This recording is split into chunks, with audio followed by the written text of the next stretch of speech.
you have to figure out how to stand out. So that goes back to that brand guideline. And like Robert said, knowing where your customers are.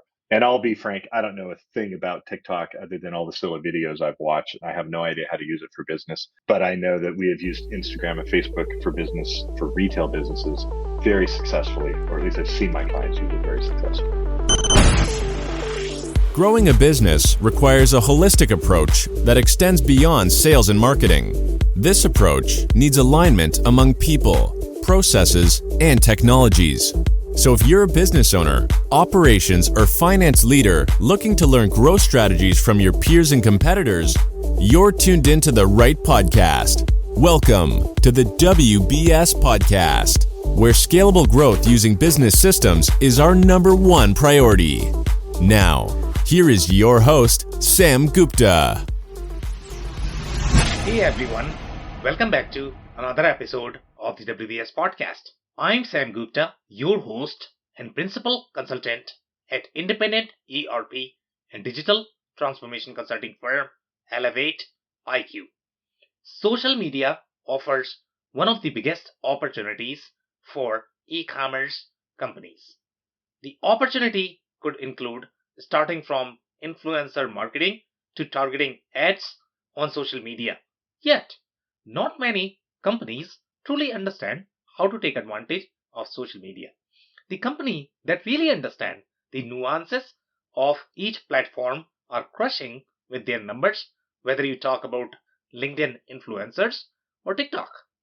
Also, the companies such as Twitter have been trying to figure out how they might be able to create an Amazon-like experience where the users might start searching for products on Twitter as opposed to searching on Google. But how to start on the social media strategy and how to succeed with it. In today's episode, we invited a panel of cross-functional experts for a live interview on LinkedIn who brings significant expertise to discuss social commerce strategy and how e-commerce companies can take advantage of it. We also discussed several other social commerce related topics such as trolls, reputation management, and the importance of educational content. Finally, we discussed the nuances of each social media platform and how to align your strategy with the social media platform.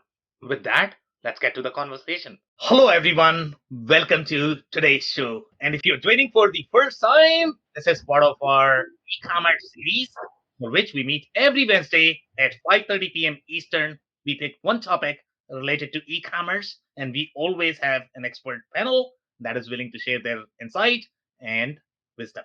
For today, we are going to be talking about very exciting topic. I don't know how many people are going to be excited about it, but it's definitely exciting because a lot of people are spending a ton of time on social media, social commerce. But I don't know how many businesses are really successful with social commerce. That's what we are going to be discussing today. What e-commerce businesses can take advantage of when it comes to social commerce capabilities. Before we dig into that, we are going to start with everybody's intros. I am going to start with my intro. If you don't know me, I am Sam Gupta. I am principal at Elevate IQ. At Elevate IQ, we are the independent ERP and digital transformation consulting firm. And the e-commerce is always, included in most of our engagements. We help our clients with the ERP selection, contract negotiation, business process re-engineering, enterprise architecture, system architecture, ERP project recovery, and ERP implementations. On that note, I am going to move to Steve for his intro. Hi, thank you, Sam, and appreciate being here with Robert, Chris, and Dave as well. My name is Steve Rice. I'm the owner of .com Juggle, Steve Rice Consulting, and founder of the Globally Conscious Leader. And I spend the majority of my time working with manufacturers, owners, and executives, helping companies make and implement wise technology choices. And then sometimes with .com Jungle, we do the implementations and integrations, etc. Okay, amazing. Thank you so much for being here, Steve. Dave, can I ask you to introduce yourself next? Of course. Happy to be here, and thanks, everyone. I am Dave Meyer, the president and founder of BusyWeb, who for the past 23 years has been a provider of e-commerce and social marketing solutions for manufacturers, B2B services, and anyone that wants to drive new traffic and close more deals.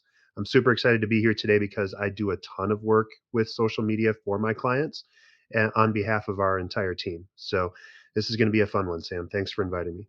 Okay, amazing. Thank you so much for being here, Dave. Robert, can I ask you to introduce yourself next? Sure. My name is Robert Brown. I am the principal of Robert Brown e-commerce consultancy. I specialize in 7 to 9 figure B2C e-commerce businesses and helping them unstick themselves and become more efficient to profitability and sell more, be more for their customers and customer experience. Okay, amazing. Thank you so much for being here, Robert. Chris, can I ask you to introduce yourself next?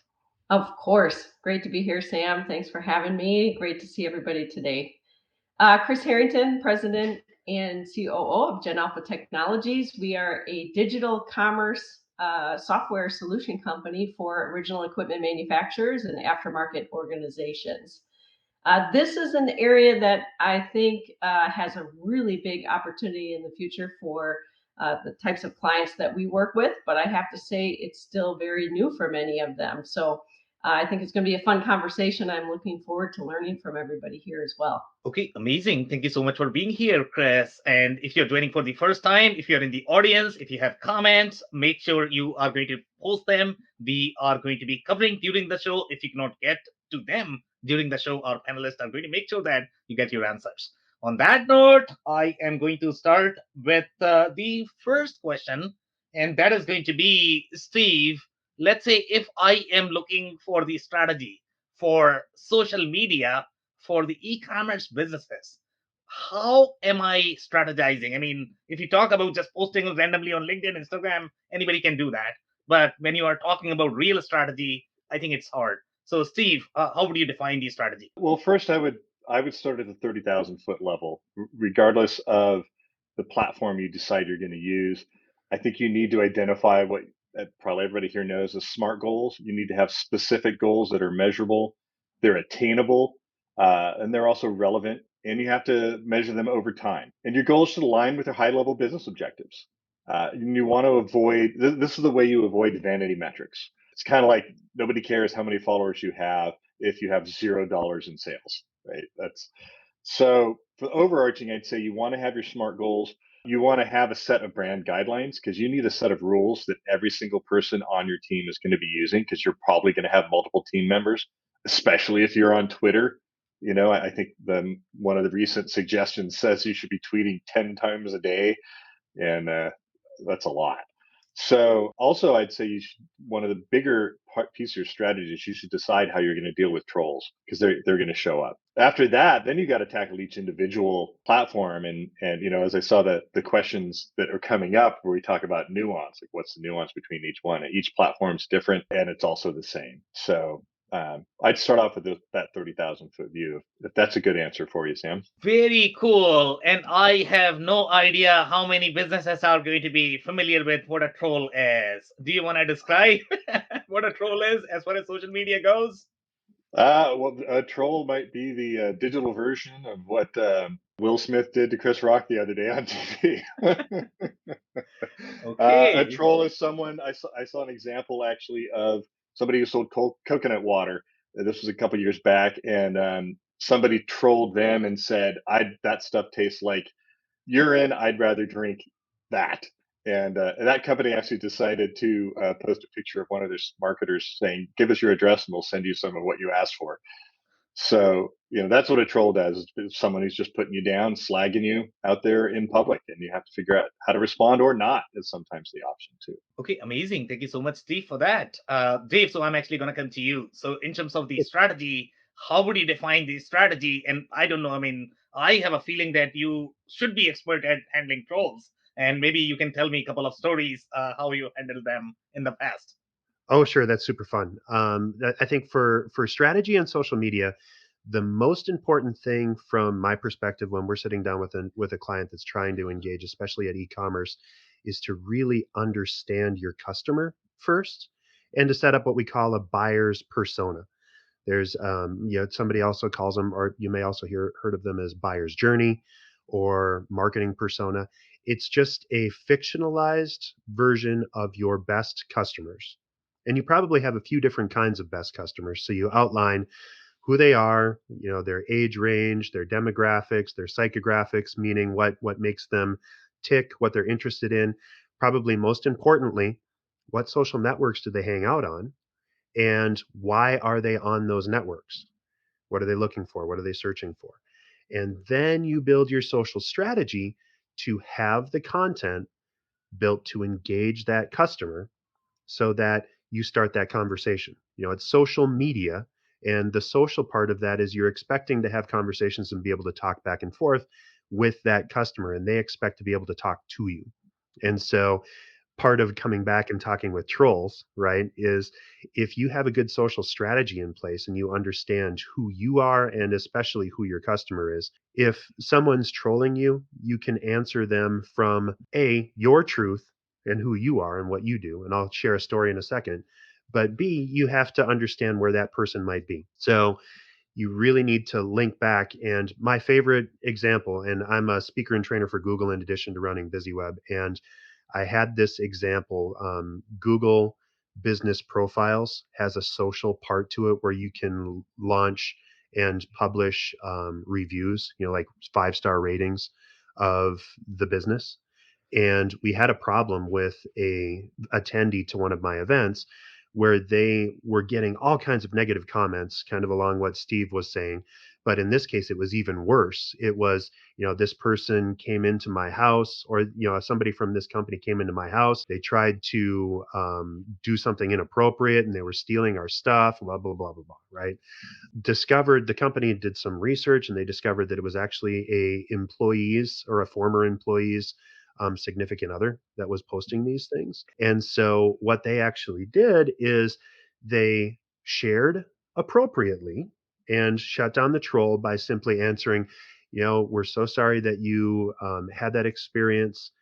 What we dug through all of our records and we discovered that we've never done any business with you, and none of our employees have been in your house. And if you'd like us to help you find the company that you're actually trying to review, we'd love to connect you with them.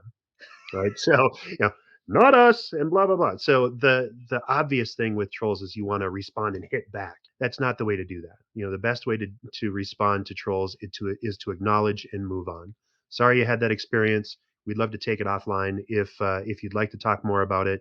But otherwise, just share your side of the story. And I'm going to go on forever on all of these things, but I'd like to let other people talk too. So I'm going to shut up for now. Thanks, Sam. Okay, very interesting. And this is a very interesting layer to the conversation as well, to be honest. And the reason for that is because a lot of people are really afraid in going to social media. And the reason why they are afraid is because you don't know how your messaging is going to come across and what people might hit you with, right? So it's just a very frightening experience, at least for me, to be honest. Okay.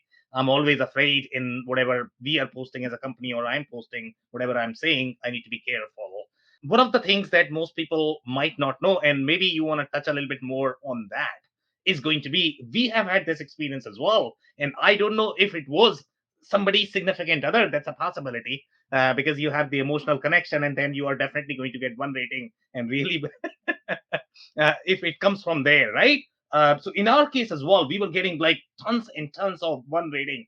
And, I'm like, okay, we don't even have those many clients, to be honest. So I don't know where we are getting these reviews from. So when we contacted Google, they actually helped us and they removed all of those reviews. So you always have a reporting feature with most social media platforms because they want to make sure you are going to get the comfortable experience for yourself as well. I don't know about the other social media platforms. Dave, do you have anything else to add there in terms of what Google Yeah. does? Yeah. So officially, congratulations on getting Google to respond to these, because my official response when people ask me, can I take down response or take down reviews from Google, is that no. Unless it violates a content policy, Google will not remove comments, even if it's pretty clear that they're not good. So congratulations on getting them taken down. There are some networks that are more proactive about that. Facebook tends to be okay when you're reporting things. There's a higher likelihood that comments that are negative or obviously false will get taken down. TikTok is pretty assertive with their content policies and taking things down. YouTube has a ton of copyright protections. So a lot of times folks will get copyright slaps if they publish things up, and sometimes that's a way to do it. But if you're just getting negative reviews, and if there's other things, and all of these social networks allow responses, but the important part and the guaranteed way that you can always respond is to simply choose to respond and tell your side of the story, making sure that it's positive, that it's truthful, and that it's not inflammatory. When someone's talking about or giving 1-star reviews to Elevate IQ, Sam Gupta is going to be upset about that, right? And so Of Sam Gupta is course. going to want to go and kick some butt, maybe do some back trolling and clap back, as the kids say. You've got to avoid that temptation and simply say, that's a false review. We're taking action. And if you really do have a huge problem with that, that's a time to start looking for a good partner. There are reputation management firms that specialize in this kind of work, and I have a couple in my pocket for my clients. I don't do that at BusyWeb, but it's great to have someone there because it's a whole different world on trying to manage those reviews and handle it.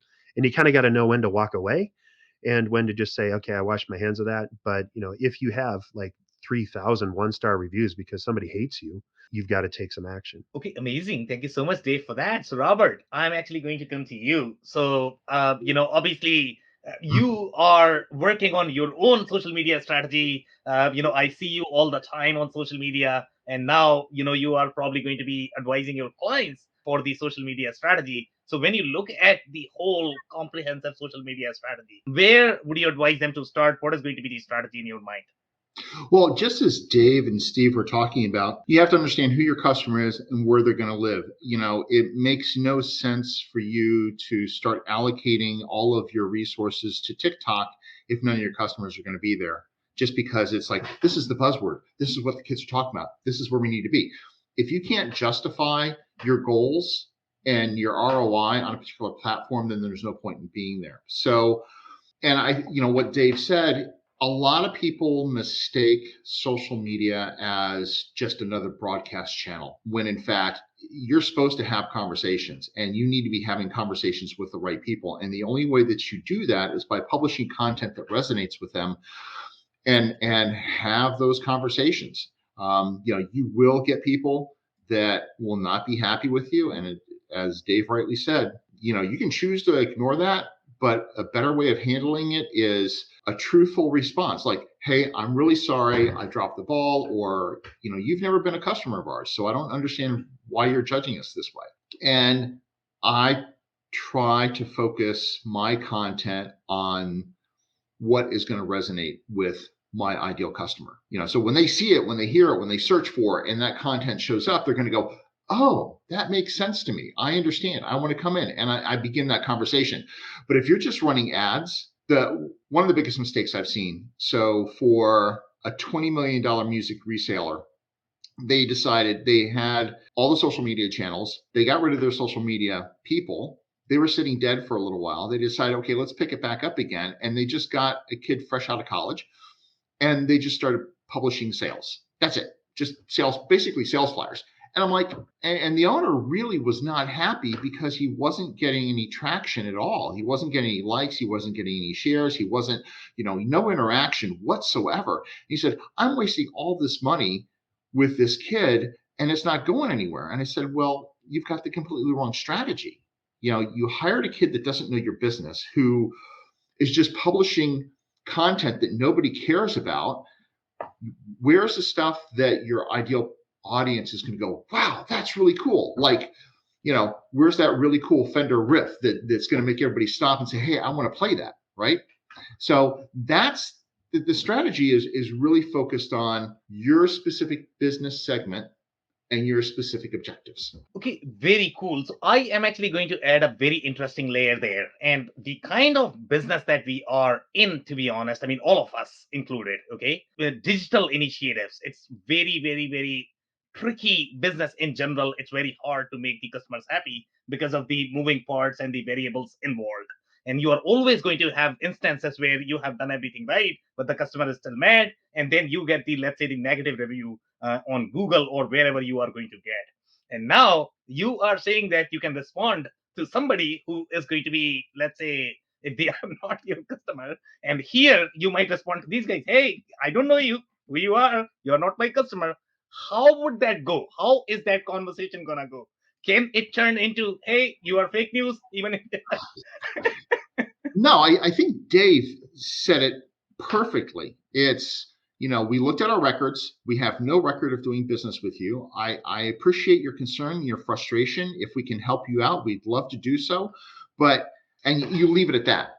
And you absolutely do not want to get into a tit for tat on social media and have this long string of, just burning resources. You try to get them offline as quickly as possible into a phone call or a direct chat to try to resolve that. So then they have the complaint, your response, and then a conversation. Okay, very interesting. Thank you so much, Robert, for that. So, Chris, I am going to come to you. Obviously, my question is going to be around the strategy. And now the second question is going to be, that's again, interesting layer. And these problems are really associated with social media. And that's what frightens a lot of people, to be honest. Okay.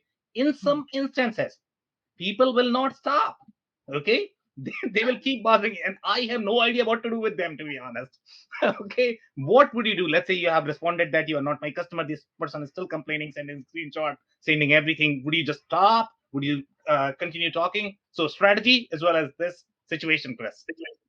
Yeah, of course I would take the advice that Dave and Robert have already said related to this issue. I would probably stop at a certain point, because I think that people who would be watching that and reading it will have their own self-awareness to understand what's happening. If I've tried to shut it down with a response like Robert had just provided, and they still want to keep punching and engaging in social media, I would stop and let others realize what's happening here, and assume that they're going to realize correctly that this person may be just falsely attempting to spread negative news when really there isn't a negative situation to report on.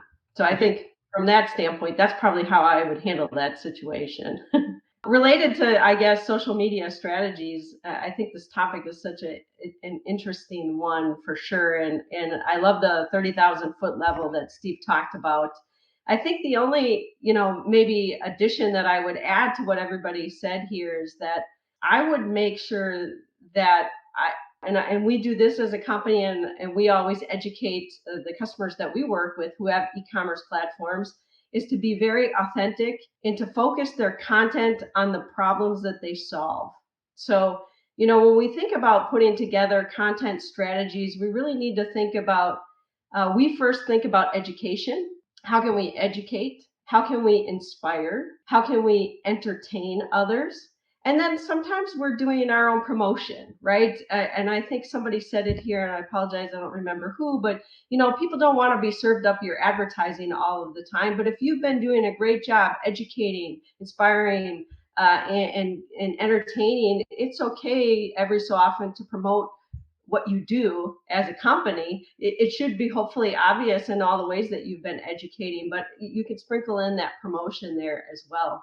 I think too, if I were to take that 30,000 foot level, the other thing that I would just talk about is that if I'm truly doing social commerce, my intent is to sell something online because I have an e-commerce platform, I'd want to be selective about my products. We've talked about being selective about the audience and the channels that we're going to be on, but I'd also think very clearly about, in my objectives, like Steve mentioned, we want to make sure which products do I want to serve up to this channel where I actually think I'll be successful. If I think about the clients that I work with, they have a lot of SKUs. We've talked about this a lot.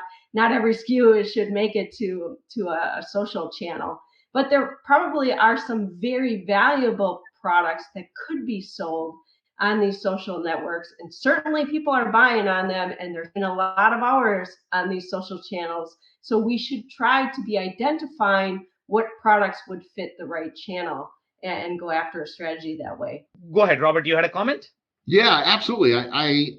So there's a company in Easton, Pennsylvania called Smooth On. So they are a direct-to-consumer and B2B seller of chemical casting molding tools and equipment. And the way they do social commerce is they have these how-to videos, and it makes it so simple. It's like, okay, if you're going to cast this big, 400-pound bust of a lion's head for your front porch, these are the chemicals that you put together to make this mold. This is how you put it together, and these are the quantities. And if you want to get it, we have these on hand, and we can ship them out to you. And it makes it very simple, down to like if you just have a newborn baby and you want that mold of the mom and the baby's hand, forever. Buy these two chemicals and and put it in this vat, let them sit in there 5 minutes, pour in the hardener, and voila, you've got this casting for the rest of your life. I mean, that is a great example of what they're doing, and they have picked the particular channels that they know that these makers are going to be on, and the makers are going to be everywhere from an industrial company, who's making castings for, short castings for like antique locks, metal locks, to home arts and crafts kind of stuff. And so they pick the appropriate videos and products for those different channels. Okay, so very interesting example, Robert, and that's going to be my follow-up question for you, Chris, as well. And you mentioned that the content needs to be educational. Okay, I don't know if a lot of companies really understand what educational content really means. And the example that Robert provided, to be honest, I mean, and sometimes I struggle with this as well. Okay, when you say social commerce, okay, can you walk me through? I'm educating somebody, and then how are they going to pay again? Uh, So sometimes that could be a struggle to be able to relate. But the example that he mentioned, it sounds more like a sales pitch, to be honest. But I can see why that content would work. Okay, and in some cases that content could work. So in your case, let's say if you were the e-commerce company and you are trying to decide, do I want to go purely educational versus a little bit of social commerce? How would you approach this? Yeah, well, I think I would say that you have to sprinkle in all of it, right? Educational, inspire, entertain. So you have to get creative and do all of these things. But on the educational side, and videos are a great example, and videos perform very well across multiple channels. Of course, they're going to do really well on YouTube, but they do really well on Facebook and others as well. So if you think about, again, talking through the problem that your customers are having, that your product that you're trying to sell solves. That's a great way to educate, is really thinking about, so let's say, I don't know, I'm a mower manufacturer, and a lot of companies who own these big mowers, they're on them all day long, and maybe ergonomically they get really uncomfortable, and they know about this, right? So if you do a video that talks about all the ways that your mower gets adjusted to make sure that you're ergonomically fit, so that throughout the day you've been mowing for 8 hours, 10 hours, 12 hours in the hot sun, but at the end of the day you get off the mower and you can walk straight upright. And I think that's the way we have to think about, what problem does our product solve, and then find a creative way to educate people about that. And that's really what I'm talking about here. Okay, love it. Thank you so much, Chris, for that. So, Steve, I'm actually coming to you, and obviously, we want to touch a little bit more on the social commerce aspect, where you see the direct dollar opportunity. Maybe walk us through some of the campaigns that you have seen, where it really resulted into real dollars, not just number of followers, as you had pointed out before. Okay. Well, so I want to answer that by feeding off of what Robert and Chris have sort of been saying, because they've been talking about the jobs to be done of the consumers, even though they haven't said those exact words. It's something from Clayton Christensen. And I was just typing in what Chris was saying, so I was going to post it. So I have to do that after I stop talking. But she said, what problem does our product solve, and how can we educate our customers about it, right? And I would say from the consumer standpoint, if you're a B2C, you're actually trying to ask yourself what the job to be done is. And give an example of like a knife sharpener, and I'll get to this, like why this matters as far as money, because you basically were just asking about how do you generate sales, right? It is connected. Just imagine how a knife company would think, because initially they'd say, well, what are we doing? Oh, we sell knives. Okay, well, so let's go talk about knives. That's not super interesting. When say I come from the outdoor industry, if you're somebody who makes outdoor industry knives, you're probably going to go through a progression where you think we sell knives, then you think we sell sharp knives, and then maybe you learn about Clayton Christensen and you start thinking, well, maybe what the job to be done is like a nice clean cut. And actually, the job to be done of someone who sells outdoor knives is to put food on the table of the people who use them. So like we've now gone from I have a thing to wow, I just actually went through an entire process of some sort of hunting or fishing expedition and then serving food to my family. That's a very different thing to think about from a marketing standpoint than let's talk about knives.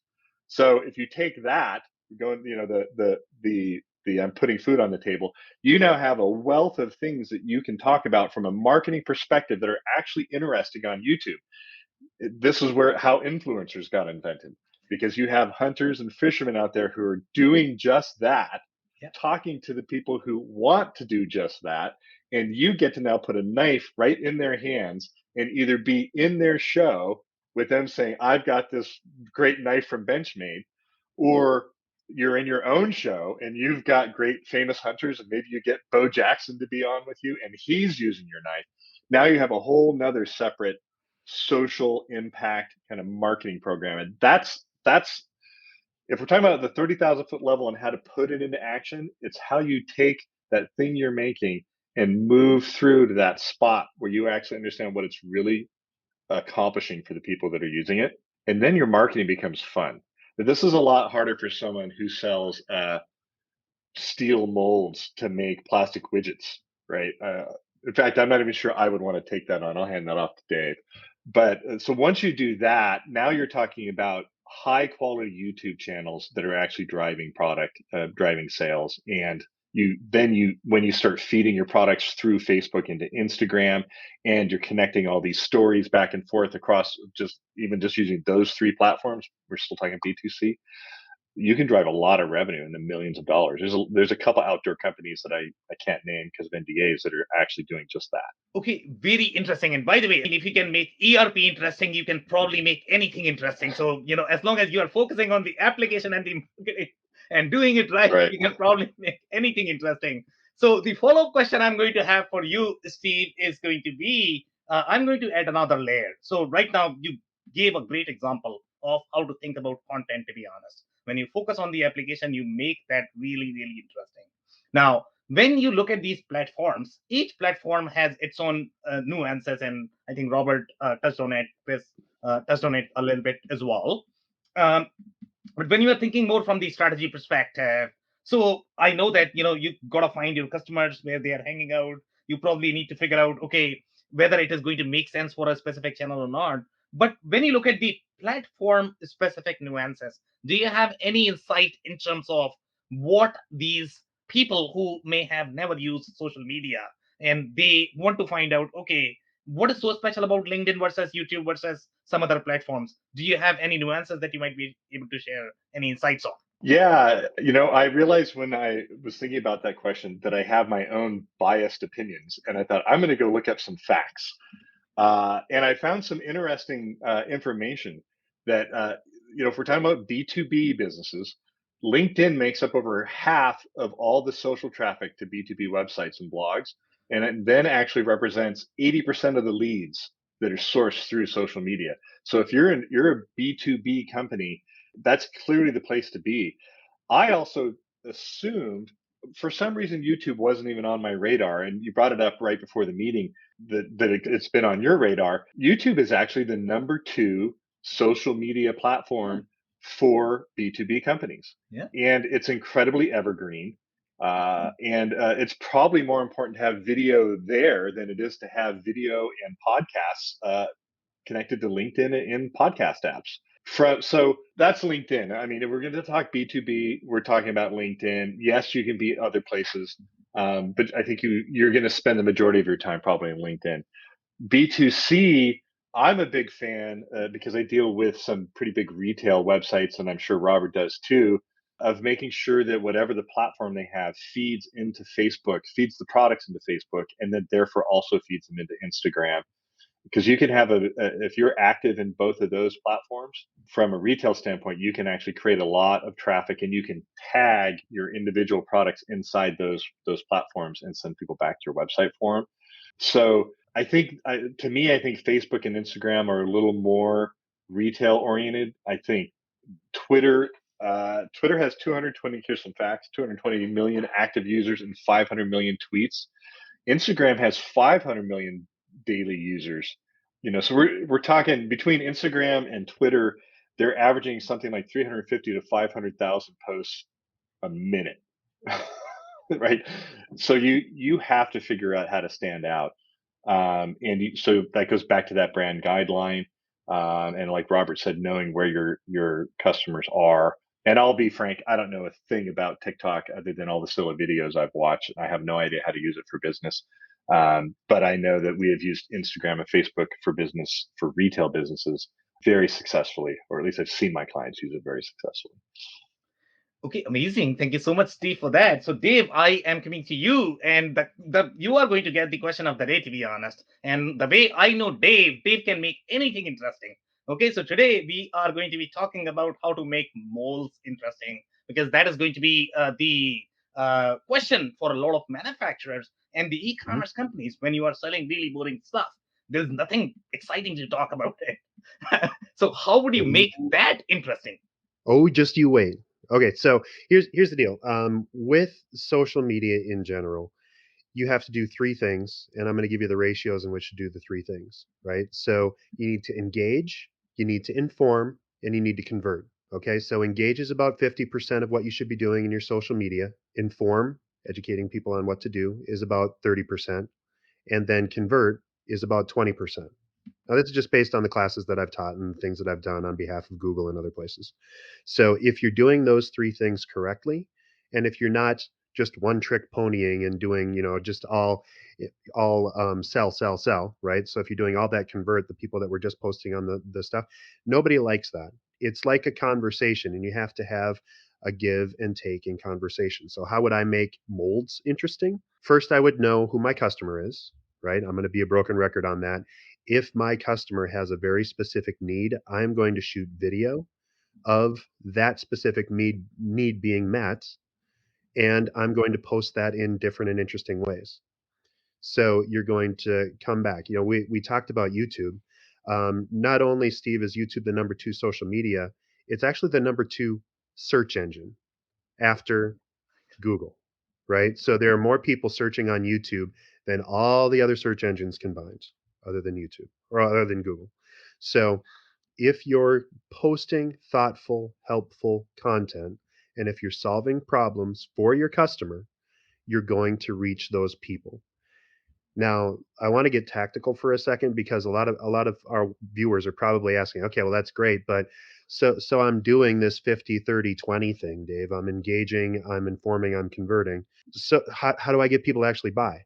Well, you need to post links to your website, to a landing page on your website that is dedicated to converting those customers, right? So everyone, either you're having a conversation in social media, or you're just following the ratio, right? You're either engaging and posting things that are designed to entertain, that are designed to help, that are designed to do something, to start a conversation, right? That stuff where if you have a conversation in the hallway with a friend of yours, they're like, oh my gosh, that's cool, tell me more, right? That's engage. If you're informing, you're showing people the process, how things are working, how the job to be done for a customer, for sharp knives or for good molds, right? It's the specific need that you're filling. And it's all the way back to the oldest adage in marketing. People that sell drill bits don't really sell drill bits. They sell holes, right, Sam? The Yeah. perfect hole.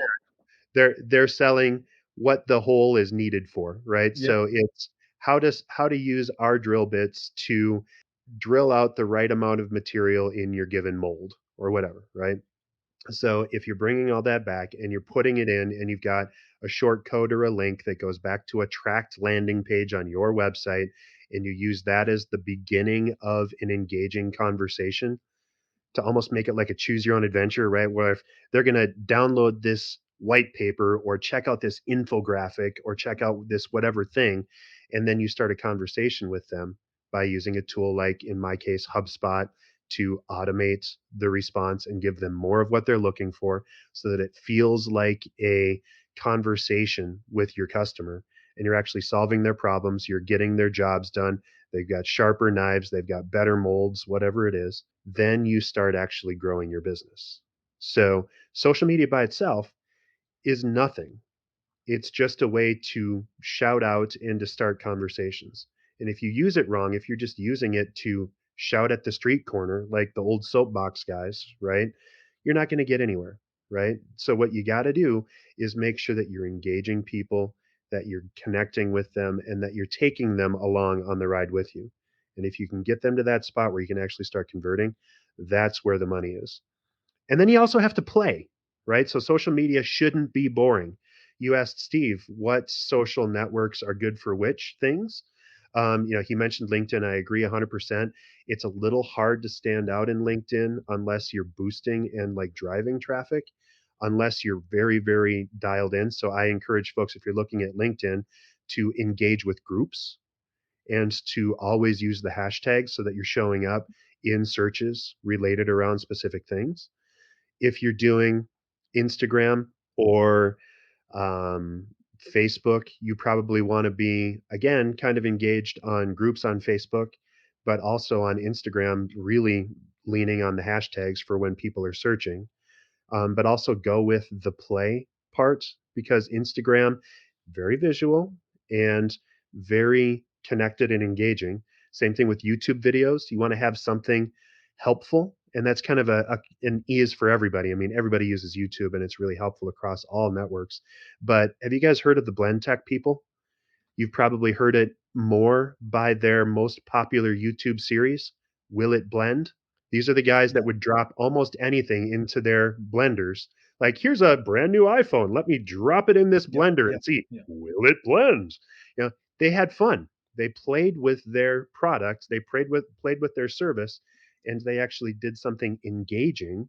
And then, of course, what did they do? They linked right back to the sale page for that monster beast that just chopped up a rock in the blender, right? So you've got to give them that next step. So play, have fun, and enjoy.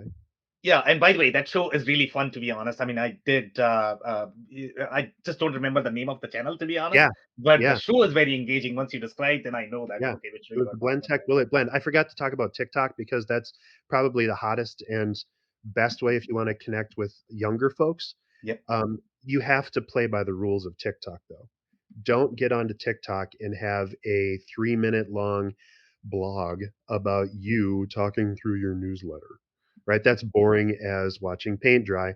And you're probably going to get more views if you just do a video of paint drying and then do something silly like smack yourself in the forehead with a 2x4 or something. TikTok is all about play. It's all about having fun. It's about using different audio. And some very surprising kinds of businesses are having incredible luck on TikTok Yep. because they're hyper engaged. I guarantee you can get a mold maker to drive a ton of traffic if you're doing interesting things with those molds, right? So I've watched videos on TikTok of people doing live edge, like acrylic molds of tables that do like 3D beach scenes or whatever. Do that inside of 30 seconds and post it up, you're going to get a lot of views. But any of these networks, you have to be ready to play. You have to be ready to play by their rules and go with their target markets.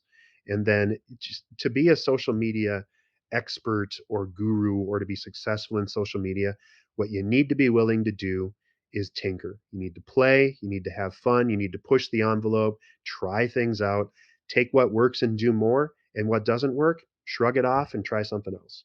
Okay, amazing. Thank you so much, Dave, for that. So, Robert, I'm actually coming to you for the insights related to when you look at different platforms. What are some of the nuances that you have seen?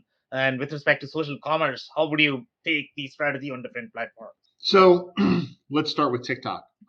As Dave said, it's geared towards a younger audience, but starting to trend older. It's geared more towards individuals as opposed to companies, but there are some companies on there doing some really interesting things. And they are taking lots of chances. And so if you're a staid old Wall Street firm in your blue pinstripe, not going to work so much for your persona, right? But if we look at some of the breakout stars of last year, Excel Girl, all she does is teach Excel classes, and she made over $1 million last year with her fun and engaging dancing. So what she did is she engaged, gave a little bit of information, she engaged, got people interested, pulled them in, and then drove them to the website. Instagram is pictures. They have been playing with their algorithms to drive traffic for people who are using Reels. You can build a pretty big audience on Instagram if you're posting multiple times a day. But again, if you're posting the wrong stuff, you're not going to get anywhere. So how do you know what's going to work, and how do you know what is going to go viral? You have to test. You have to take chances. You on YouTube and Facebook, you can start out with some basic SEO. So in terms of writing your titles and writing some of your content, and that you're going to make sure that you're targeted in that way so it actually shows up in some of the search results.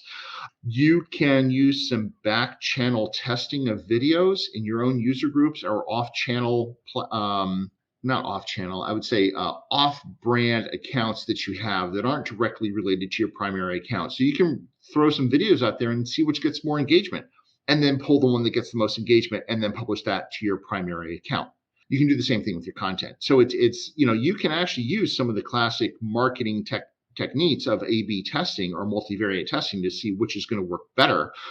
Facebook, in terms of nuances, Facebook for the general public, their groups still dominate everybody.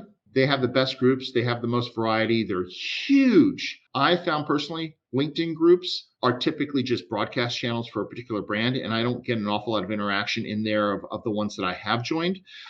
And so does a Facebook page, a Facebook group make sense for you? Maybe not. So the differences between a Facebook page and a Facebook group. Many businesses can set up a page, and it's basically like a newspaper, and you just post things there, but there's not an awful lot of engagement. It's basically just you broadcasting, and occasionally people will like it. You'll see a lot of engagement from celebrities, big brands that have endorsers, or music artists, things like that. Where you get the engagement is groups. So a business will actually set up a group to talk about things in particular, like creativity. So Smooth On actually has a Facebook group, and people can go in there and they can interact with the brand, interact with experts, and figure out, am I using the right percentages of these products to get the results that I want, thereby reinforcing the brand and helping them to improve the customer experience. There are some other channels that we haven't talked about that are still social media, and those are things like Telegram, Discord, and the one I couldn't use last year that was only on iPhone and then just recently went to Android.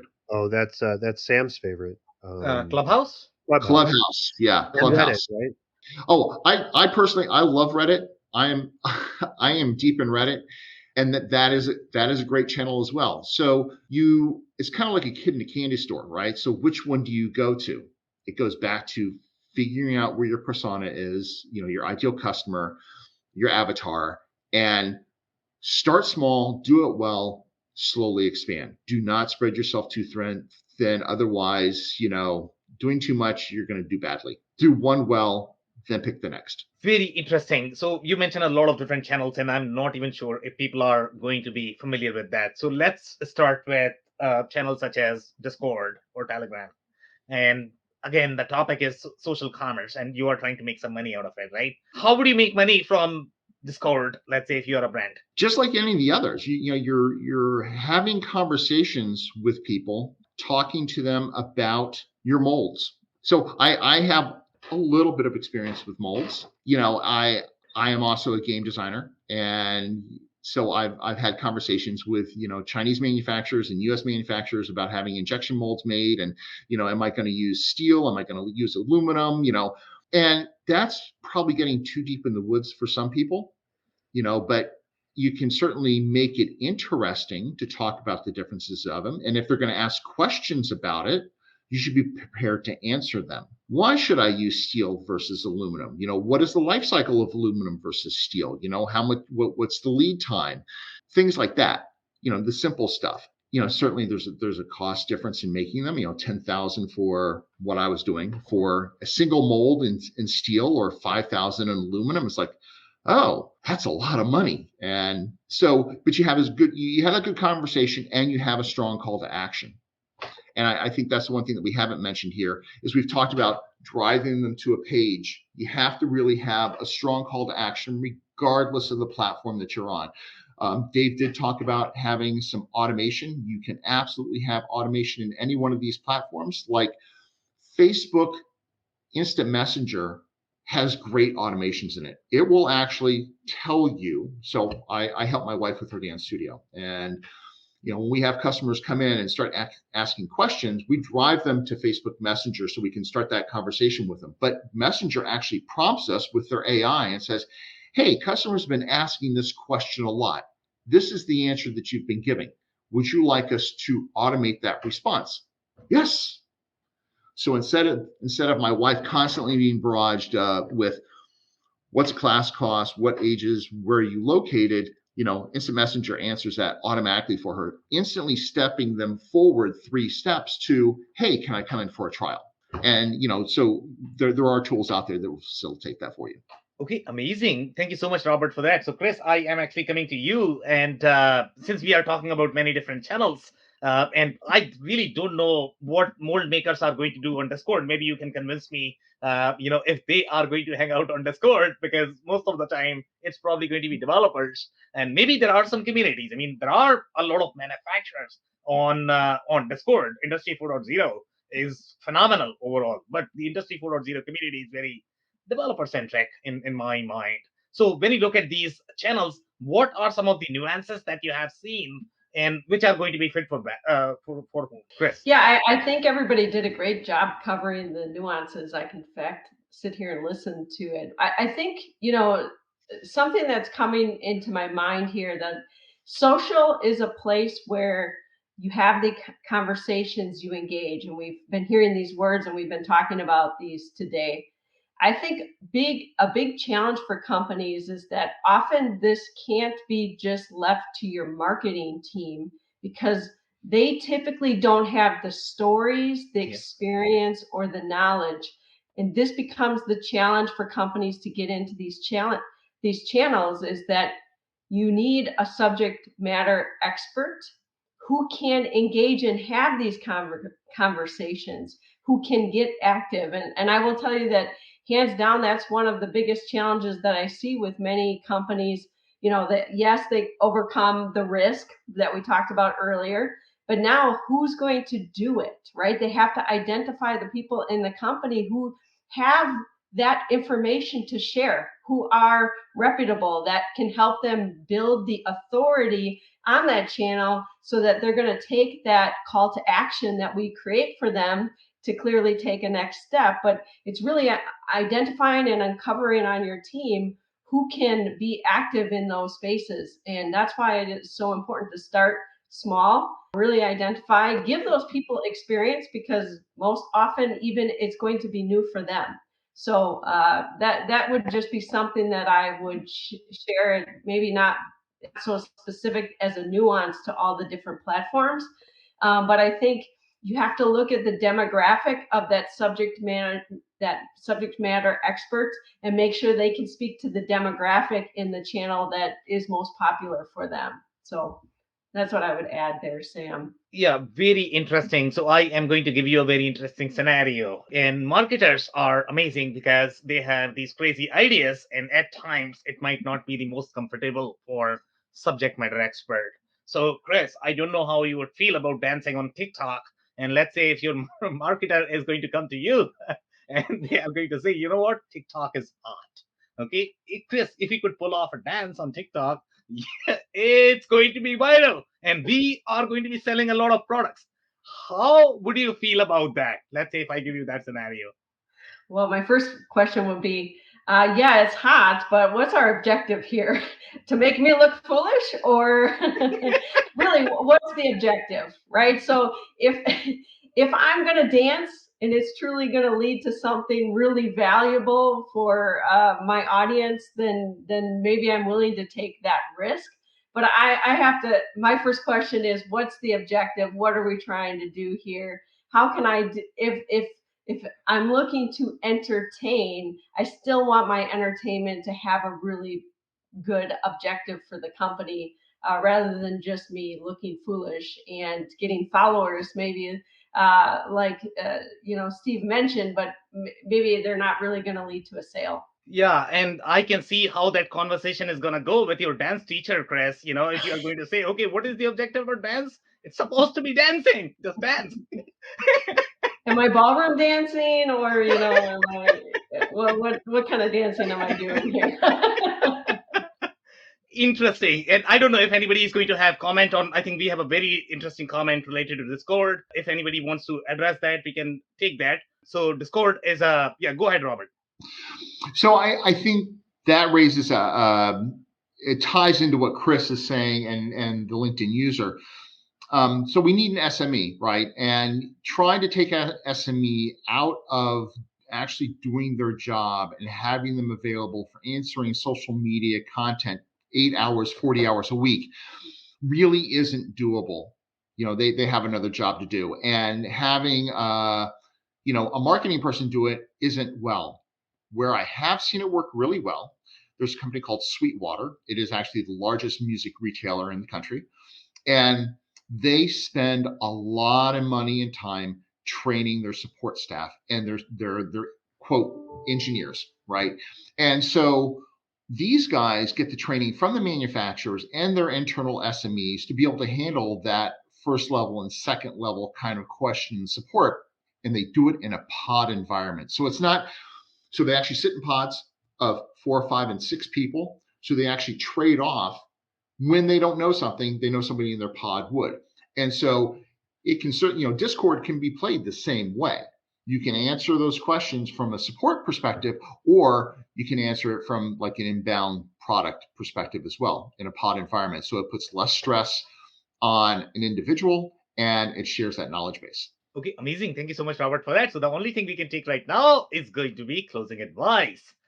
Steve, what would be your closing advice? Build relationships. Okay, amazing. Thank you so much, Steve, for that. Dave, what is going to be your closing advice? Know your customer, engage, inform, and convert, and make sure that you're hiring someone that knows what they're doing. It's really important to drill in and to actually hit people where they are and not bore them by talking to them instead of engaging with them. Love it. Thank you so much, Dave, for that. Robert, what is going to be your closing advice, please? I'm going to build off of Dave's and Steve's. It's not talking at, it's talking with. It's building those conversations. It's developing that relationship. Social media does not have an instant ROI. You're building a long-term relationship. That's it. Yeah, love it. Thank you so much, Robert, for that. Chris, what would be your closing advice, please? I'm going to go to the numbers. So global social commerce sales reached 492 billion in 2021, and it's expected to reach 1.2 trillion by 2025. So that means we all have to take a step and figure this stuff out. So try something, pick a channel, find a way, take the advice here and start something. But we are close to our time right now, so we are going to close. If you joined for the first time, this was part of our e-commerce series, for which we meet every Tuesday at 5:30 p.m. Eastern. We pick one topic related to e-commerce. And we always have an expert panel that is willing to share their insights and wisdom. So make sure you are not going to miss next week's show. We are going to be here. On that note, thanks again, everybody, for your time and insights. Thank you, Sam, and thanks everybody else. Bye, guys. I cannot thank our guests enough for coming on the show, for sharing their knowledge and journey. I always pick up learnings from our guests, and hopefully you learned something new today. If you want to learn more about Christina Harrington, head over to genalpha.com. It's GENALPHA.com. If you want to learn more about Steve Rice, head over to .comjungle.com. It's DOTCOMJUNGLE.com. If you want to learn more about Dave Meyer, head over to busyweb.com. It's BIZZYWEB.com. If you want to learn more about Robert Brown, head over to rgbcommerce.com. It's rgbecommerce.com. Links and more information will also be available in the show notes. If anything in this podcast resonated with you and your business, you might want to check other related episodes, including the interview with Katie Thomas from Leaders Online, who discusses the importance of personal brands and why personal branding is essential for personal growth and corporate branding.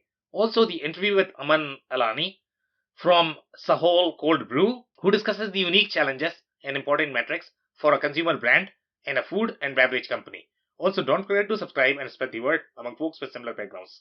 If you have any questions or comments about the show, please review and rate us on your favorite podcasting platform or DM me on any social channels. I'll try my best to respond personally and make sure you get help. Thank you, and I hope to get you on the next episode of the WBS Podcast. Thank you for listening to another episode of the WBS Podcast. Be sure to subscribe on your favorite podcasting platform so you never miss an episode. For more information on growth strategies for SMBs using ERP and digital transformation, check out our community at WBS.rocks. We'll see you next time.